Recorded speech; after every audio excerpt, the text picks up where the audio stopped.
செம்பருத்தி செம்பருத்தி பூவ போல பெண்ணொருத்தி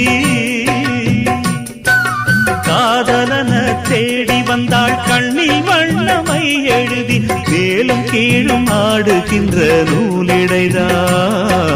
மீண்டும் மீண்டும் நான் படிக்கும் நூலகம்தான் நாளெல்லாம் மீண்டும் மீண்டும் நான் படிக்கும் நூலகம்தான்